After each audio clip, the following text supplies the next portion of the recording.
This new proof of strong strategy is making waves. Let's talk about it. What's good, YouTube? NoGoodEman coming to you today with the newest proof of strong strat that's making waves. So guys, in this video I want to showcase to you guys the newest Stormbringer strat that you guys can honestly use on each and every proof of strong boss that is SunGinu based. You want to use this to dominate each and every dungeon because you can clear anything. I've cleared both my instance dungeons on level 20 and I've just done the hard mode DEIMOS on level 20 as well. So I'm gonna showcase you guys this insane strat you might need to try out. But before we do, make sure you guys leave a like on the video. If you're new, go ahead and subscribe to the channel, turn on post notifications so I don't miss a live or an upload. And I do want to say that this is not my own strat, so giving credit where credit is due. UREK MAZINO is the originator of this strat. You guys want to check out their video pinned in the comment section below. Hard DEIMOS proof of strong with Stormbringer. So they did this in the red CP, and this is an OP strat that you guys can use if you're severely underpowered in any type of proof of strong. Now, let's go ahead and get straight into the video talking about this entire lineup. Now, I want to say that this is a very unorthodox strategy, but I am very thoroughly pleased by what I saw on the back end. So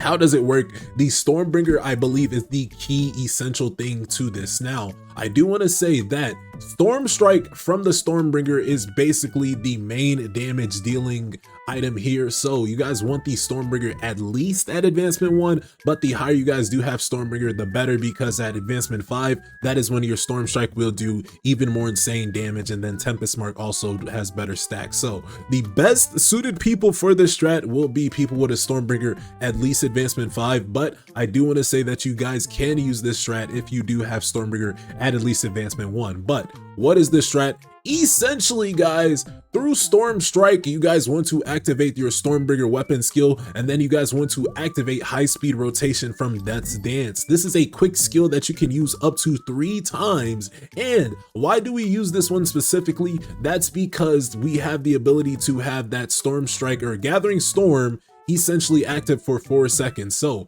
you guys basically activate Stormbringer, and then that's going to have Gathering Storm available for the next 4 seconds. And then when a user's win basic skill does hit, it activates Storm Strike. Storm Strike is going to deal an insane amount of damage equal to whatever your SunGinu's attack is. So I do want to say that you do want to have a lot of attack on your SunGinu if you guys are going to go for this Stormbringer strat. So keep that all in mind. But of course, don't forget about the Tempest Mark, increasing the damage taken and increasing win damage taken for your target. So very good effects, and basically that is pretty much it. That is a simple version of the strat. That's the essential reason why you guys want to run this strat. And I do want to say that if you guys are going to use this on DEIMOS, you do want to bring the Divine Quarterstaff for 2 reasons. 1, because DEIMOS is weak to light attacks, and then 2, the Divine Quarterstaff deals a insane amount of damage on the back end. And then people are pairing this with Armor Breakout of Vacuum Wave. This one is doing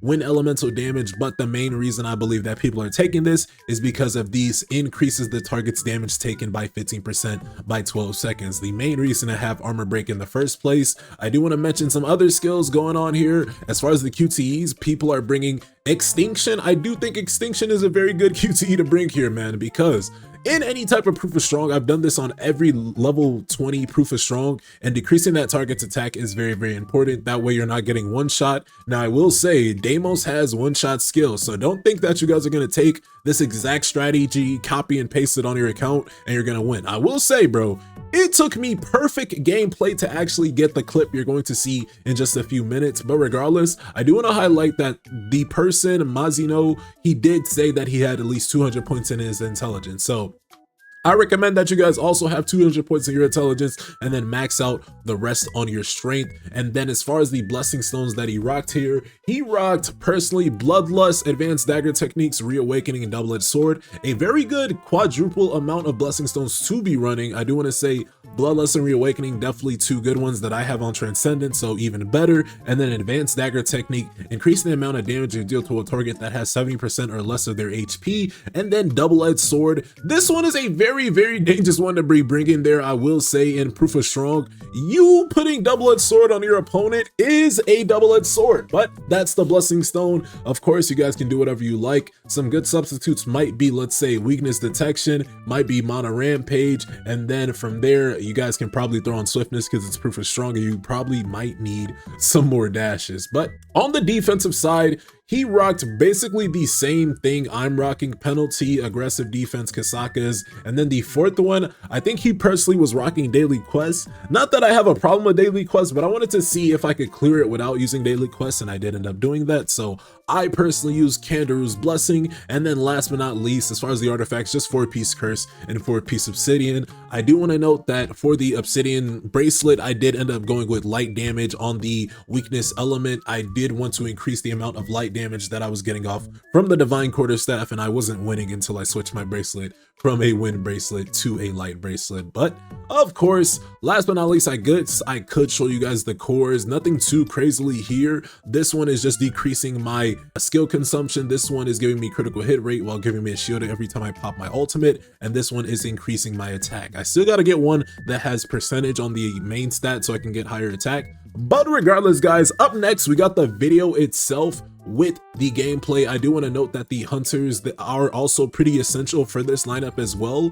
I don't know why specifically. These are 3 very good buffers, so that might be why. Regardless though, showcasing you the hunters in the shadows for this exact run and lineup as well. We have Lee Bora, Maylene Fisher, and the boy Mean. As far as the shadows, we got Beru, Ice Witch Bestie, and Serbi. As far as the artifacts, Chaotic Wish on any one of your support units, Burning Blessing on the other support units, and then 4-piece Guardian and 4-piece Sylph for the 3rd support units. And then I'm just saying support units because you guys are going to be using all 3 of these supports at 100% uptime, right? If they have their skill available, you probably should use it. So it really doesn't matter which one of these artifacts you put on which character. Maybe it does, but for me personally, I just ended up putting what I had available on whatever character. So with that, tune into the gameplay after this because I played for so long to get this perfect run, and I literally can't believe I got the perfect run. And then hopefully on stream we might be able to do this as well. But go ahead and leave your thoughts, theories, and comments about the run itself, about the strategy and everything in between. Don't forget to subscribe to the channel, turn on post notifications. And with that, I'll see you guys in the next one. Y'all take care. Peace.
つまらない相手だ。